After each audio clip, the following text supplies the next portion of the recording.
گلزار کوئی اور ہنسی ہو تو بتاؤ، کہیں ہو تو دکھاؤ، کونین میں اس میں جب مصر کے بازار کے اندر یوسف کو جو ہے سرے بازار لایا گیا، وہاں کے اوپر ایک امیروں کی فہرست تھی، بڑی لمبی لائن لگی ہوئی تھی امیروں کی، صرف یوسف کو خریدنے کے لیے۔ اسی فہرست کے اندر ایک بڑھیا آتی ہے اپنا سود لے کر کے، جو سود کاٹ کر کے جمع کرتی ہے اور صرف آتی ہے یوسف کو خریدنے کے لیے۔ وہاں کے عمرہ کہتے ہیں، امیر کہتے ہیں، اے بڑھیا یہاں کے اوپر ہم سے بڑے بڑے امیر ہیں، ہم سے بڑے لوگ دولت والے ہیں، اور تو سود کو لے کر آئی ہمیں خریدار کر رہے ہیں، ہم یوسف کو خریدنے کے لیے۔ تو کہا بڑھیا نے کہا کہ جو ہے ہم کو پتا ہے ہم یوسف کو خرید نہیں پائیں گے، مگر جب تک بروز حشر یوسف کے خریداروں کے اندر نام آئے تو میرا بھی نام آ جائے۔ تو ہماری حیثیت کیا ہے، ہم آدم کی حیثیت کیا ہے کہ نبی پاک صلی اللہ علیہ وسلم کا ذکر تمہارا کر سکے؟ ہم تو صرف اور صرف وہی بڑھیا کی بات کا پابند کرنے کے لیے آئے ہیں۔ جب بروز حشر جہاں جو پر نبی پاک صلی اللہ علیہ وسلم کے داخلین کے اندر جو ہے تو ہمارا نام لیا جائے، ہمارا نام لیا جائے، اس لیے ہم یہاں پر کھڑے ہوئے وقت کما کو ذکر نہیں کر سکتا۔ ایک قاری تھا علامہ بوسری کے دور کے اندر، اس نے اسی آیت کو پڑھا ہوا، اما بنعمت ربک فحدث، رب کی نعمتوں کا خوب چرچا کرو۔ کتنا چرچا کریں، کہاں تک چرچا کریں؟ علامہ بوسری کے پاس آتے ہیں۔ کون بوسری؟ جو اپنے وقت کے بہت بڑے عالم، بہت بڑے عالم ہیں، بہت بڑے علامہ ہیں، بہت بڑے شاعر ہیں، پوری زندگی نبی پاک صلی اللہ علیہ وسلم کی عشق میں گزار دی ہے۔ وہی بوسری جو بستر عدالت کے اوپر 12 سال پڑھ رہے ہیں، سارے حکیموں نے علاج کر دیا ہے، سارے ڈاکٹروں نے ان کو جواب دے دیا ہے، اور ان کے پاس صرف آواز نبی پاک صلی اللہ علیہ وسلم کی ہے۔ نبی پاک صلی اللہ علیہ وسلم کی آنکھ لگا کر بستر استراحت کے اوپر ایک قصیدہ لکھتے ہیں، جس کو آج قصیدہ بردا کہا جاتا ہے، جس کو عربی کے اندر قصیدہ بردا کہا جاتا ہے، جس کے معنی ہے چادر کے۔ اس قصیدے کے اندر اللہ کے نبی صلی اللہ علیہ وسلم نے بوسری کو چادر دی تھی، انہوں نے جو ہے قصیدہ بردا شریف لکھتے ہیں۔ وہی علامہ بوسری ان کے پاس وہ قاری گیا ہے، کہا کہ حضور یہ بتائیے کہ جو ہے سرکار کی تعریف کتنی کرنی چاہیے، کہاں سے کرنی چاہیے؟ تو کہتے ہیں کہ جو ہے سنو، یہودیوں کی طرح، عیسائیوں کی طرح نبی پاک صلی اللہ علیہ وسلم کو اللہ اور اللہ کا بیٹا نہ کہنا، باقی جو جائز طلاقت ہو وہ نبی پاک صلی اللہ علیہ وسلم کو، اسی کی ترجمانی اعلیٰ حضرت کہتے ہیں، سرور کا حکم مالک و مولا کا حکم لیکن رضا نے خط اس پہ کر دیا، خالق تمنا خلقا نعرہ تکبیر، نعرہ رسالت، کے اعلیٰ حضرت حضور انوار ملت، سے حضور انوار ملت، نعرہ تکبیر، نعرہ رسالت، سبحان اللہ۔ لیکن رضا نے خط میں اس سے سخن اس پہ کر دیا، خالق کا بندہ خلقا آقا کہوں تجھے۔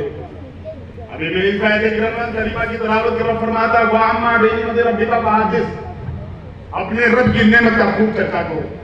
دوسری کا ارشاد فرماتا ہے وَاذْكُرُوا نِعْمَتَ اللَّهِ عَلَيْكُمْ، یہ اللہ کی نعمتوں کو اپنے پر یاد کرو۔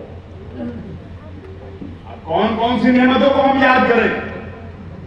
اللہ تبارک تعالیٰ نے آسمان کا سامیانہ ہمارے لیے بنایا، اللہ تبارک تعالیٰ نے زمین پیدا کی کہ زمین سے طرح طرح کے میوات سبزیاں ہمارے لیے اگا دی، اللہ تبارک تعالیٰ نے ہمارے لیے سمندروں کو پیدا کر دیا ہے، اللہ تبارک تعالیٰ نے ہمارے لیے جانوروں کو پیدا کر دیا ہے، مگر اللہ تبارک تعالیٰ نے کوئی احسان نہیں جتایا ہے، ہم کو ہاتھ دیے ہیں انہیں پکڑنے کے لیے، احسان نہیں جتایا ہے، دیکھنے کے لیے آنکھ دی ہے، احسان نہیں جتایا ہے، بولنے کے لیے زبان دی ہے، احسان نہیں جتایا ہے، چلنے کے لیے پیر دیے ہیں، احسان نہیں جتایا ہے۔ جب اللہ تبارک تعالیٰ نے اپنے محبوب کو انسانوں کے بیچ میں پیدا فرما دیا ہے، فرماتا ہے لقد من اللہ والمؤمنین اذ بعث فیہم رسولا، اے انسانوں ہم نے تم پر احسان کر دیا، تمہارے بیچ تمہارے درمیان ایک حق ہے، احسان نہیں جتایا۔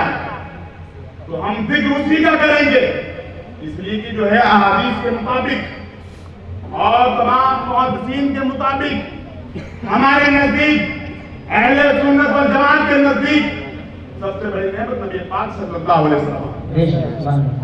اسی لیے ہم چرچا کس کا کریں گے، ہم بات کس کی کریں گے، ہم ترانے کس کا لاپیں گے، ہم گلی گلی کریا کریا کس نعرے کو بلند کریں گے، ہم جب تک زندہ رہیں گے اللہ تبارک